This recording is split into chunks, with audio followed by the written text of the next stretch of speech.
Hello friends, this is Miss Tara with another edition of Bedtime Stories, The Wonderful Wizard of Oz. We're on Chapter 19, Attacked by the Fighting Trees.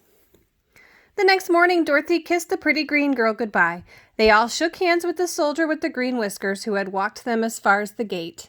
When the guardian of the gate saw them again, he wondered greatly that they could leave the beautiful city and get into new trouble.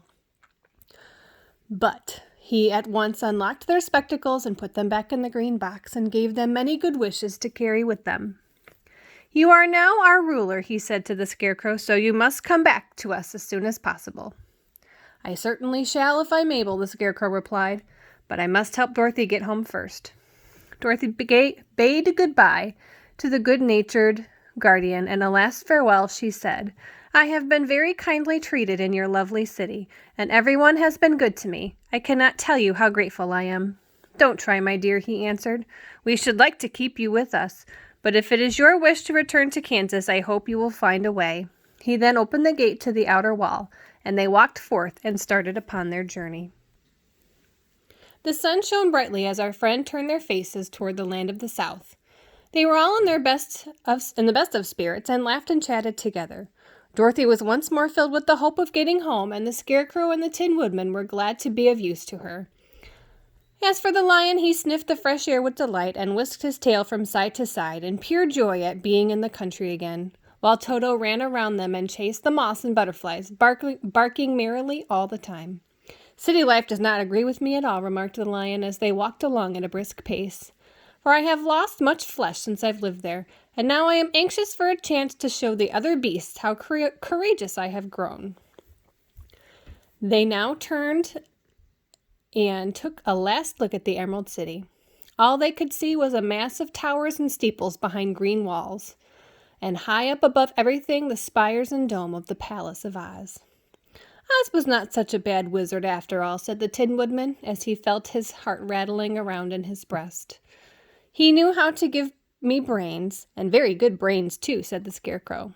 "If Oz had taken a dose of the same courage he gave me," added the lion, "he would have been a brave man." Dorothy said nothing. Oz had not kept his promise he made to her, but he had done his best, so she forgave him. As he said, he was a good man, even if he was a bad wizard. First day's journey was through the green fields and bright flowers that stretched around the Emerald City on every side. They slept that night on the grass, with nothing but the stars over them, and they rested very well indeed. In the morning they traveled on until they came to a thick wood. There was no way of going around it, for it seemed to extend to the right and left as far as they could see, and besides, they did not dare change the direction of their journey for fear of getting lost. So they looked for the place where it would be easiest to go into the forest. The Scarecrow, who was in the lead, finally discovered a big tree with such wide-spreading branches that there would be room for a party to pass underneath. So he walked forward to the tree, but just as he came under the first branches, they bent down and twined around him. For the next minute he was raised from the ground and flung headlong among his travelers. That did not hurt the Scarecrow, but it surprised him, and he looked rather dizzy when Dorothy picked him up. "Here is another space between the trees," called the lion. "Let me try it first," said the Scarecrow, "for it did not hurt me to get thrown about." He walked up to another tree as he spoke, but its branches immediately seized him and tossed him back again. "This is strange," exclaimed Dorothy. "What should we do?" "This tree seemed to have made up their mind to fight us, to stop our journey," remarked the lion.